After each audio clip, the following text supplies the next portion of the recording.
And when we are all done, after this hour, you will live in glory, and you will be able to say, I was there the day Horus slew the emperor. Who is Horus Lupercal? Horus Lupercal was one of the Primarchs created by the Emperor in the earliest days of the Imperium, just after the end of the Age of Strife. Like the other Primarchs, Horus was scattered from Terra by the gods of chaos, and was placed on a faraway world in an attempt to prevent the coming age of the Imperium. Traditional accounts state that Horus was the first Primarch to be rediscovered, fighting alongside his father in the Great Crusade as Lord of the Luna Wolves, becoming the favorite son of the Emperor and beloved by most of his brother Primarchs. Horus eventually rose to become War Master of the Great Crusade and was seen as second only to the Emperor himself in terms of power and prestige. But in spite of all of this, he was eventually corrupted by the powers of chaos and initiated the Horus heresy against the very Imperium he helped create. When Horus was scattered, his pod landed on the world of Chthoniya, a planet close to the Sol system. He was discovered by the Chthonian gang overlord Khagadon. He grew up for a time under Khagadon's gang, where he engaged in the perpetual gang warfare between the Chthonians' surface that dominated the world. However, his life changed dramatically when he came upon the pod that he arrived in. While there, Horus engaged in battle with the tech priests, killing one and recovering its weapon before running back to Khagadon. Khagadon scolded Horus for his recklessness, saying those he killed would chase them back to their tribal lair. And just as Khagadon predicted, the Mechanican adepts arrived at their tribal hold and began to dig through from the surface. With the chamber collapsing around them and most of the gang dying, Khagadon instructed Horus to slay him in order to earn his kill name. After Horus performed the act, he suddenly gained buried memories of the galaxy, technology, and himself. Even his body began to swell, seemingly. According to Horus himself, after this discovery, he was brought from Chthoniya to Terra alongside several of his elderly comrades from the gang world. He landed upon Terra to much fanfare, kneeling before the Emperor and taking an oath to serve him dutifully. This account, however, is sometimes disputed. Because of this early discovery, Horus grew to be the most powerful among the Primarchs, as he had grown up from a child to an adult at the side of the Emperor. For 30 years, he was the only Primarch to have been discovered. His friendship between the Emperor grew rapidly, and the Emperor eventually trusted him enough to give him command of the entire force of the Imperium. The Emperor even saved Horus's life at the siege of Raylis as they fought back to back. At another battle, Horus repaid this debt when he hacked the arm off of a frenzied orc as it tried to choke the life out of the Emperor on the planet of Goro. As the Emperor and the Great Crusade marched on, Horus proved himself to be a tactical genius. He knew precisely which force to send and where to send it, showing no mercy to those that opposed the Emperor, but sparing the innocent from unnecessary bloodshed. As the Emperor departed to find and meet with the rediscovered Primarchs, Horus was left in temporary command of the legions Astartes, and this helped prepare him for the role of War Master. After the Ulanor Crusade, in which an Orc Empire was defeated, the Emperor, considering the Crusade to be Horus's great victory, yet saw fit to partially transfer control of the Great Crusade to Horus, raising him to the rank of War Master, the highest official beneath the Emperor himself, and granting him command over any and all imperial forces, as well as other rights and honors. This strained Horus's relationship with several Primarchs, most notably Angron, Perturabo, and Conrad Kurtz, who felt either they deserved the title or simply didn't want to take orders from their brother. Lehman Russ and Lionel Johnson, meanwhile, openly accepted the decision, but were clearly embittered by it. Gulliman, Jagatai Khan, and Ferrus Manus supported the decision simply because of duty. But Fulgrim, Mortorion, Sanguinius, Lorgor, and Rogel Dorn all supported Horus's ascension to the point where they bowed their heads and meant it, and Horus grew closest to these brothers.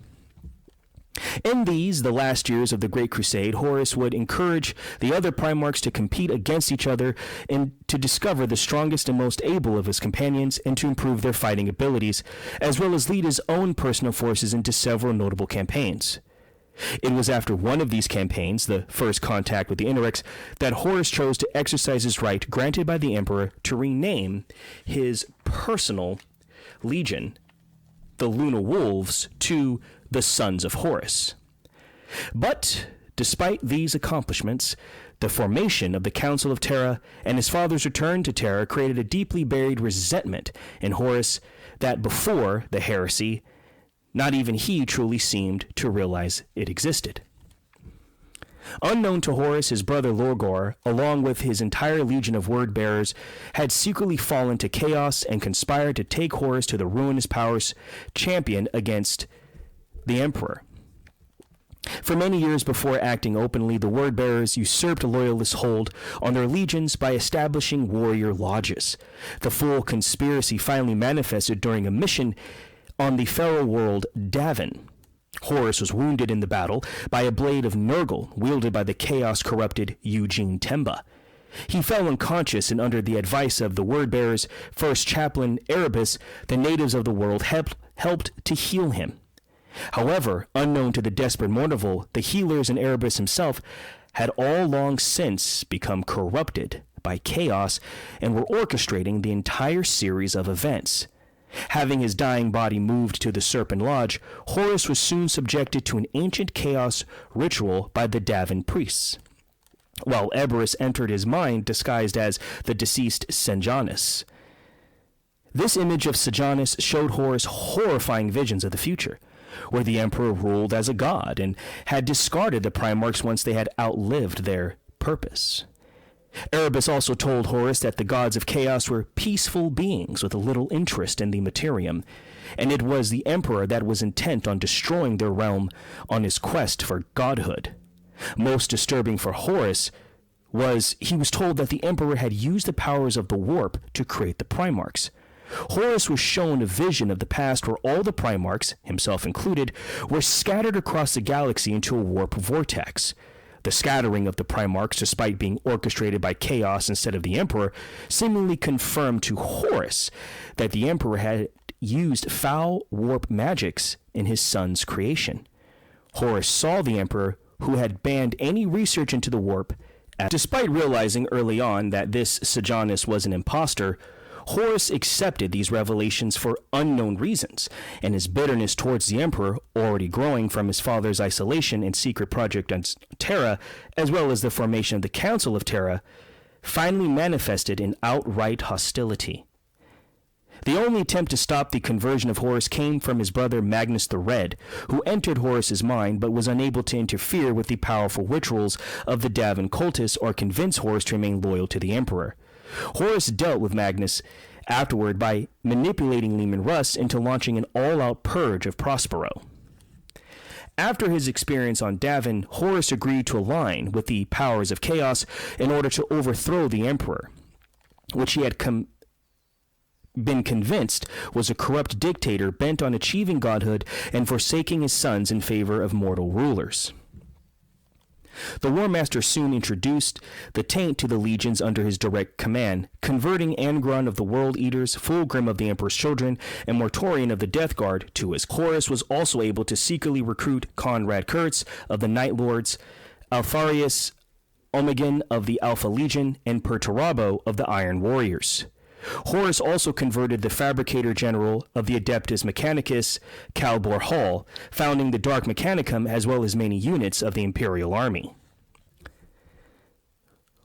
Horus moved along with several other secretly traitor legions to Isvan III, seemingly in order to suppress a rebellion and reinstate Imperial control. Once he arrived, however, he sent down specifically selected troops from all 4 of the legions with him, sending down all those he knew would never join him in open rebellion. Once they were on the planet, he proceeded to virus bomb the entire world and killed billions of inhabitants in seconds, along with hundreds of space marines and a ground war illuminating the remainder. The psychic shockwave from this event was said to be louder than the Astronomicon. Horus then redeployed his forces to Isvan 5, where he was met by 7 Space Marine legions sent to bring him to Terra to face an inquest into his actions on Isvan 3. 4 of these 7 legions proceeded to rebel against the Emperor. It now became obvious that Horus had massive power as he hunted down the 3 legions that had stayed loyal. Only a few Space Marines managed to escape his forces and make it back to Terra, and among those killed were Ferrus Manus, the Primarch of the Iron Hands.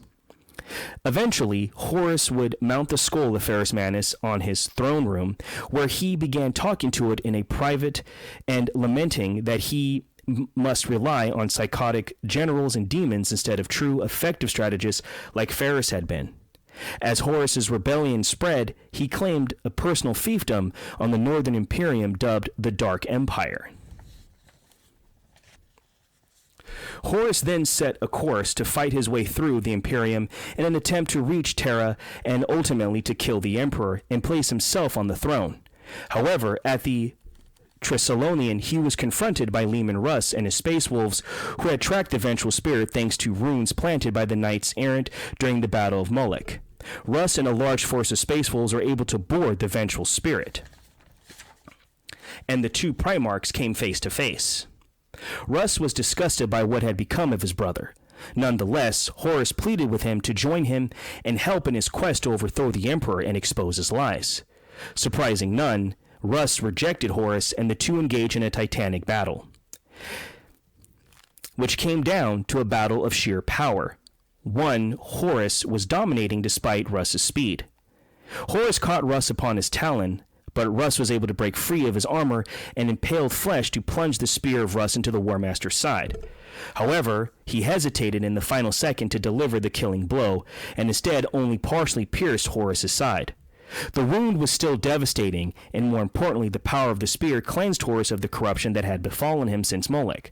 For the first time in the battle, Russ saw Horus Lupercal before him, and not a creature of chaos. Despite the effects of the spear, Horus was still committed to the Emperor's destruction and rejected his brother's offer to return to Terra and allow the Emperor to heal him. The 2 Primarchs again came to blows, and this time Russ was badly mauled by Horus's talon. As Horus stood over Russ and was about to deliver the final blow with the Worldbreaker, a single space wolf rushed to his Primarch's aid and was swatted aside by Horus. Soon more came, and then hundreds, until Horus was swarmed by a desperate mob of space wolves piling on top of him.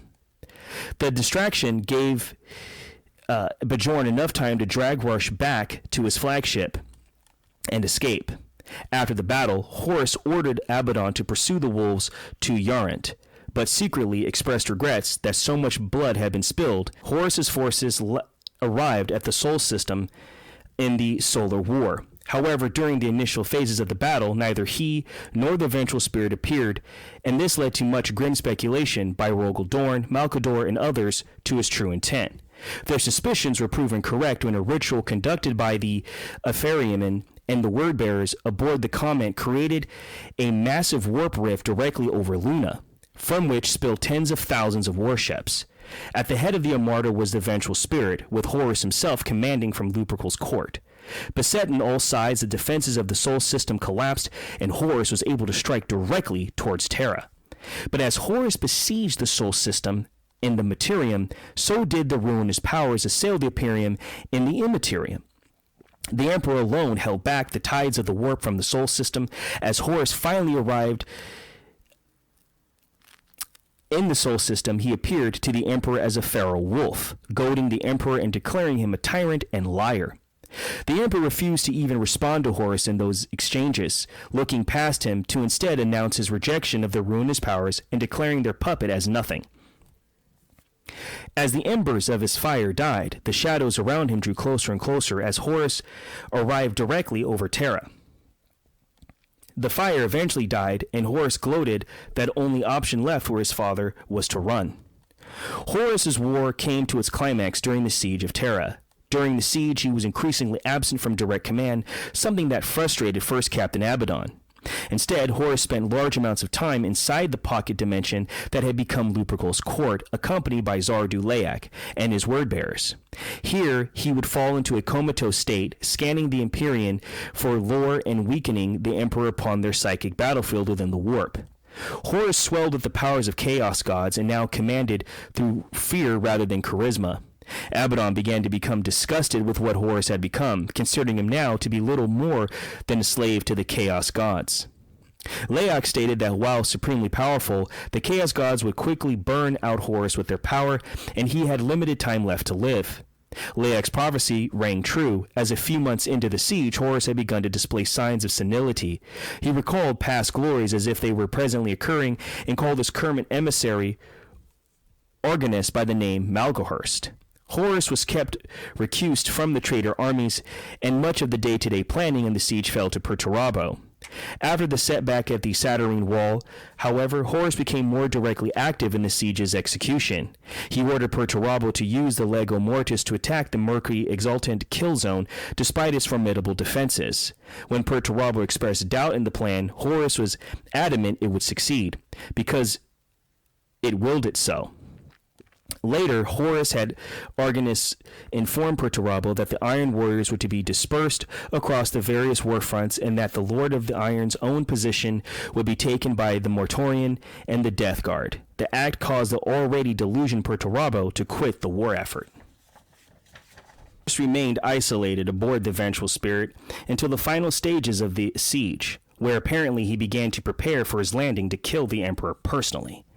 Horus issued his first direct command, not given through Argonus in weeks, when he ordered the traitor forces to capture the Eternity Gate.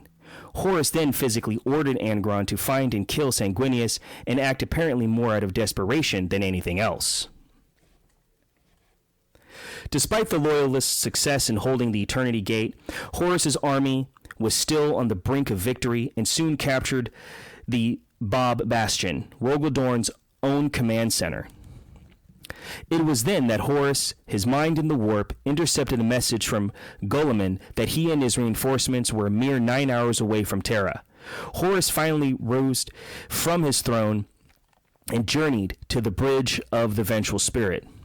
Journeying to the bridge of the Vengeful Spirit, he addressed his equerry Kenor Argonus as Malgohurst, saw long-dead Zardu-Layak at his side, and stated that he would finally finish the war with a daring gambit. To the shock of all present, Horus stated that he had apparently lured the Vengeful Spirit's void shield, inviting the Emperor himself to teleport aboard his flagship. This would allow Horus to slay the Emperor before Guilliman's reinforcements could arrive. With their Emperor dead, Guilliman's fleet would lose heart and scatter before the forces of the War Master. Soon enough, the Emperor took the bait, and he, alongside Rogaldorn, Sanguinius, Constantine Valder, and their elite forces all teleported to the Vengeful Spirit. It was then that Horus sprung his trap, using his sorceress connection to his flagship to scatter the Loyalists throughout the vessel. He took control of many of the Emperor's own custodies, forcing them to attack their own liege lord as the Emperor reluctantly struck them down. Rogaldorn was trapped in an endless desert of madness for what seemed to him to be centuries. Horus revealed his true power and mental strength, which had apparently been concealing in order to lure his father to him. According to Acte, Horus was preparing to be elevated to a fifth chaos god, using humanity just as Slaanesh had used the Eldar. All across Terra, his followers chanted the name of the soon ascendant Dark King. Eventually, Sanguinius, Primarch of the Blood Angels, appeared before Horus, who offered him riches and power if he denounced his allegiance to the Emperor. Sanguinius refused and attacked. Horus killed him and was found standing over his broken body when the Emperor entered the chamber. The Emperor and Horus fought with the power that would eviscerate any mortal man dozens of times over, with each blow. The emperor held back for much of the battle, remembering Horus as his beloved son, and not wishing to believe that he had turned to utter chaos. This allowed Horus to inflict crippling mortal wounds on the emperor, since nothing short of the emperor's full power would be sufficient to defeat him. At the critical point in the battle, a lone Adeptus Custodi guard entered the room, while others state the lone warrior to be Alonius Pius, an imperial army soldier. However, Horus flayed him alive with but a look, and in that instant, the emperor realized how far his favorite son had fallen. The sacrifice of the custodian bought the emperor time to deliver a finishing blow. He gathered his full strength and delivered a massive psychic blow that killed Horus almost instantly and obliterated his very soul. In his final moments, the powers of chaos were driven from him, and the emperor sensed his favorite son's return to sanity for a fraction of a second before he finally died.